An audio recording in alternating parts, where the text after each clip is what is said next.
the betrayal, and the night everything ended, we need to go back to the beginning, because the tragedy of Mama Cass didn't start on a stage. It started in the body she was born into.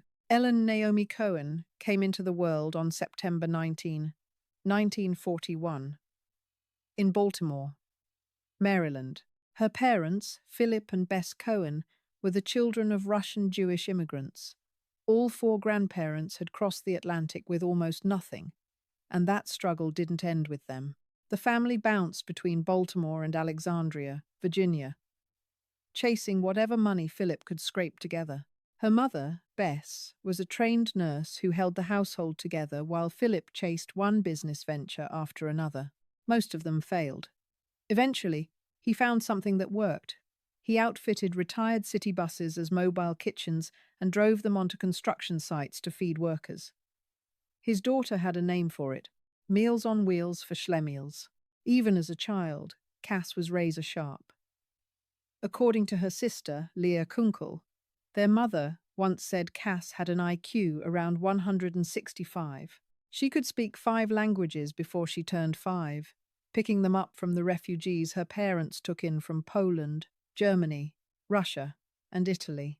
But brilliance didn't shield her from the one thing that would define how the world saw her. "I've been fat since I was 7, Cass said.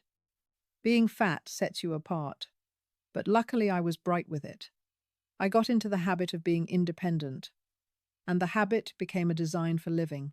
At Forest Park High School in Baltimore, Cass discovered theater. She wasn't just drawn to performing, she was consumed by it. In 1960, at 17, she took a dare and auditioned for a summer stock production of Times the Boy-Friend Times at the Owings Mills Playhouse. She won the role of the French maid and performed it with braces still on her teeth, footlights catching every smile. That was the moment.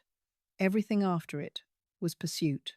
She dropped out of high school just before graduation, ignored her parents' hopes for college, and moved to New York City to become an actress. This was 1961. Broadway wasn't kind to women who didn't fit the mold, and Cass knew she didn't fit. But she went anyway. In New York, she hustled hard. She toured with a production of Time's The Music Man. She directed a play at Café La Mama, an experimental theatre space in the East Village that was becoming a hub for avant-garde performance. She knocked on every door she could find, and then she got the kind of break that almost changes your life. In 1962, she auditioned for the role of Miss Marmelstein in the Broadway